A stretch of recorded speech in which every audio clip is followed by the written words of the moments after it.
YouTube channel اور آج 7 مئی 2025 ہے اور آج دن ہے بدھ کا۔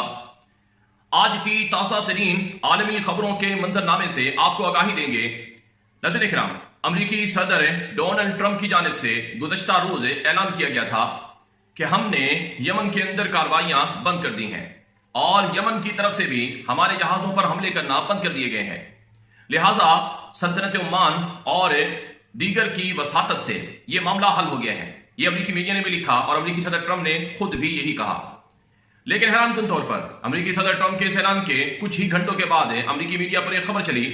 جس میں کہا گیا کہ بحر احمر میں ریڈ سی میں کھڑے ہوئے امریکہ کے باہری جہاز پر لدے ہوئے باہری بیڑے پر لدے ہوئے ایک جنگی جہاز F-18 سمندر میں گر کر تباہ ہو گیا ہے۔ جی ہاں ناظرین اکرام، یہ دوسرا امریکی جنگی جہاز ہے جو سمندر میں گرا ہے اور ڈوب گیا ہے، اور امریکی میڈیا کے مطابق اس واقعے میں جو پائلٹ تھے وہ محفوظ رہے، ان کو بچا لیا گیا۔ یہ واقعہ کیسے پیش آیا کہ یمن کے اندر کارروائی کے لیے بھیجا جانے والا F-18 جہاز تھا جو USS ہیری ٹرومان نامی ایئر کرافٹ کیریئر پر لینڈ کر رہا تھا کہ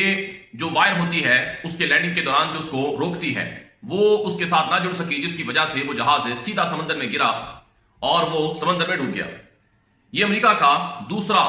جنگی جہاز ہے F-18 جو سمندر میں ڈوبا ہے پچھلے ایک ماہ میں، اور ایک جنگی جہاز کی مالیت $60 ملین سے بھی زائد کی ہے۔ جی ہاں، $60 ملین کا مطلب ہوتا ہے 6 کروڑ امریکی ڈالر سے بھی زائد کی قیمت ہے اس ایک جہاز کی۔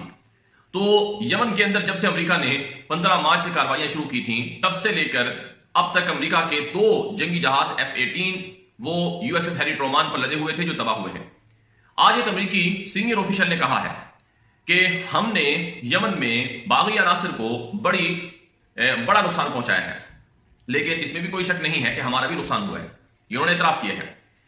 اور آج ناظرین اکرام جو اسرائیلی میڈیا ہے اس پر جو چیزیں نشر ہوئی ہیں ان میں یہ بات کہی گئی ہے کہ یہ لیک آف کانفیڈنس ہے between Trump and Nitin Yahoo,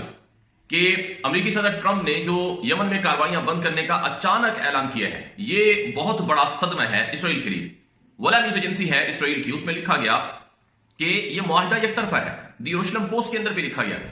اگرچہ یہ کلیم یمن کے لوگوں کی طرف سے کہا گیا کہ ان کا یہ کلیم ہے کہ ہم صرف امریکہ کے جہازوں کو نہیں ماریں گے، نہ وہ ہمیں ماریں گے، باہر احمر میں ہمارا اور ان کے درمیان لڑائی نہیں ہوگی، لیکن اس میں اسرائیل شامل نہیں ہے، اسرائیل کے ساتھ ہماری لڑائی رہی ہے۔ لیکن امریکی ذمہ دار نے بتایا ہے کہ اسرائیل کا دفاع امریکہ کرتا رہے گا اور اسرائیل کے پاس بہترین ٹیکنالوجی ہے۔ بہرحال نے کیا اس ساری جو کشیدگی ہے اس کا دار و مدار ہے مشرق وسطیٰ کے سب سے بڑے مسئلے فلسطین کے مسئلے پر اور غزہ کے مسئلے پر۔ آپ جانتے ہیں غزہ میں روزانہ غزہ کے جو معصوم ہیں، نہتے لوگ ہیں، وہ نشانہ بنتے ہیں۔ تو جب تک غزہ میں اسرائیل کی کارروائیاں نہیں رکیں گی اور سیز فائر نہیں ہوگا اور وہاں کا محاصرہ یا وہاں کے لوگوں کو خوراک امداد نہیں پہنچے گی تب تک یہ کشیدگی برقرار رہے گی۔ لیکن بہرحال اسرائیل اور امریکہ کے میڈیا پر ماہرین یہ کہتے ہیں اور جو چیزیں نظر آ رہی ہیں وہ یہ ہیں کہ ٹرمپ کبھی بھی کچھ بھی کر سکتا ہے، اور نیتن یاہو کو ظاہراً تو وہ کہتا ہے کہ ہم آپ کے ساتھ ہیں، لیکن بہت سی چیزیں نیتن یاہو کی مخالفت میں ٹرمپ نے کی ہیں۔ ماضی کے اندر جو بائیڈن کی جو حکومت تھی وہ بھی نیتن یاہو کے خلاف بہت کچھ کر چکی ہے، یعنی امریکہ کی طرف سے جو خطرناک ہتھیار تھے ان پر پابندی لگائی گئی اور بار بار امریکی جو بائیڈن حکومت نے روکا، وہ الگ بات ہے کہ بعد میں انہوں نے سب کچھ دیا ان کو۔ بہرحال ناظرین اکرام، آج کی جو ایک اور بڑی ڈیولپمنٹ دیکھنے کو ملی ہے وہ یہ ہے کہ اسرائیل اور امریکہ کے صدر ٹرمپ کے درمیان جو اس وقت معاملات ہیں ان میں باہمی تناؤ اور کشیدگی بڑھ چکی ہے۔ دوسری طرف امریکی صدر ٹرمپ جو مشرق وسطیٰ کا دورہ کر رہے ہیں 13 مئی سے، سعودی عرب کا، UAE کا اور قطر کا وہ دورہ کریں گے۔ اس دورے میں وہ کچھ اہم اناؤنسمنٹ کریں گے اور عرب ملکوں کو وہ کچھ نئے تحفے دیں گے۔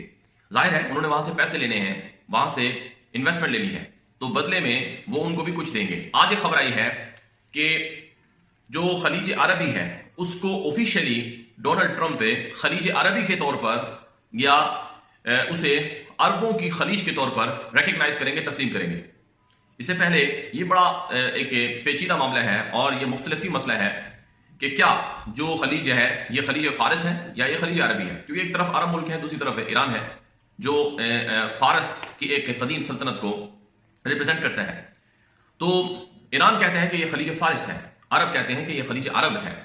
تو اب امریکہ کا صدر ٹرمپ عربوں کو تحفہ دینے کے لیے اس کو بطور خلیج عربی کے تسلیم کرنے جا رہا ہے، اور یہ ایک طرح سے ان کے دیرینہ حق کو تسلیم کیا جائے گا اور اس سے ایران ناراض ہوا ہے۔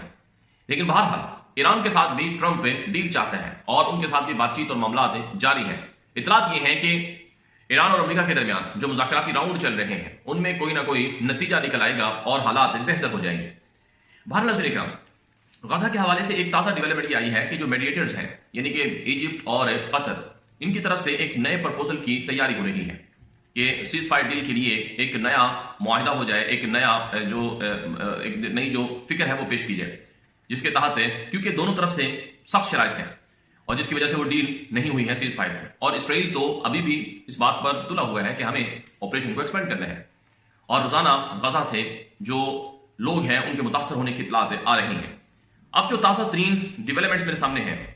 وہ یہ ہیں کہ گزشتہ روز یمن کے صنعاء ایئرپورٹ پر جو اسرائیل کا حملہ ہوا تھا اس میں کم سے کم بھی $500 ملین سے زائد کا نقصان ہوا ہے۔ یہ دی یروشلم پوسٹ کی رپورٹ ہے جو اس وقت میرے سامنے موجود ہے، جس کا عنوان کچھ یوں ہے کہ damages from Israeli strike on Sanaa airport amounts to $500 million Yemeni ایسیسز، کہ یہ جو نقصانات ہوئے ہیں یہ یمنی وہاں کے جو لوگ ہیں انہوں نے خود اس کا اندازہ اور تخمینہ لگایا ہے۔ بہرحال ناظرین اکرام، کچھ مزید بڑی خبریں رکھیں گے آپ کے سامنے۔ ایک اور بڑی خبر ہے کہ شام اور اسرائیل کے درمیان جو ٹینشن ہے اس میں UAE کا سیکرٹ رول سامنے آیا ہے۔ رائٹرز نیوز ایجنسی نے آج ایک رپورٹ جاری کی ہے اور اس رپورٹ کا کچھ عنوان یوں ہے کہ exclusive UAE mediating secret talks between Israel and Syria sources سے، کہ اسرائیل کی جو کاروائیاں شام میں ہیں اور اسرائیل کے جو دروزیوں کے مسئلے پر اختلافات ہیں اور جس پر شام نے سخت رد عمل کی دھمکیاں دی ہیں اور جو ٹینشن ہے اس کو ختم کروانے کے لیے UAE کی طرف سے میڈیشن کا یا میڈیٹر کا رول پلے کیا جا رہا ہے، اور اس میں دونوں کے درمیان جو سیز فائر ہے یا جو نقصانات ہو رہے ہیں ایک دوسرے کی طرف سے یا جس طرح سے حملے ہیں ان کو رکوانے کی کوشش کی جا رہی ہے۔ لیکن UAE کا کردار بڑا مشکوک ہے۔ UAE نے سوڈان کے اندر باغیوں کو سپورٹ کی۔ UAE جیسا ملک جو ہے وہ لیبیا کے اندر باغی ہفتر کے پیچھے کھڑا ہوا ہے، اور UAE جیسا ملک وہ افریقہ کے کئی ممالک میں مختلف حکومتی پارٹیوں کی بجائے عوامی حکومتوں کی بجائے باغیوں کو سپورٹ کرتا ہے۔ تو اور شام کے اندر بھی جو مختلف حکومت کے مخالفین ہیں ان کو UAE کی طرف سے سپورٹ ملتی رہی ہے۔ تو نہ جانے اب یہ کس طرح کی میڈیشن ہوگی، یہ کس طرح کا یہ رول ہوگا، اس حوالے سے ابھی تک کچھ چیزیں سامنے نہیں آئی ہیں۔ بہرحال ناظرین اکرام، مشرق وسطیٰ میں جو کچھ ہو رہا ہے اس میں ٹرمپ کا جو آنے والا دورہ ہے یہ بڑا اہم ہے، اور یہ بات یاد رکھیں ناظرین اکرام، پوری دنیا میں اس وقت ایک ہی بات کی جا رہی ہے اور ایک ہی مطالبہ کیا جا رہا ہے کہ یہ جو غزہ پر حملے ہیں یہ بند کیے، محاصرہ بند کیا جائے، اور بچے، خواتین، انسانی حقوق کی جو وائلیشنز اور جو عالمی قوانین کی پامالیاں، جو کچھ غزہ میں ہو رہا ہے، آپ جانتے ہیں UN کی رپورٹس ہیں، ہیومن رائٹس آرگنائزیشنز کی رپورٹ ہیں، ICG یا انٹرنیشنل کورٹ آف جسٹس یا انٹرنیشنل کرمنل کورٹ سے فیصلے ہیں، یہ جو مختلف طرح کی چیزیں ہیں اس نے امریکہ پر اتنا پریشر ڈالا ہے کہ اب امریکہ وہ بہرحال غزہ کی لڑائی کو بند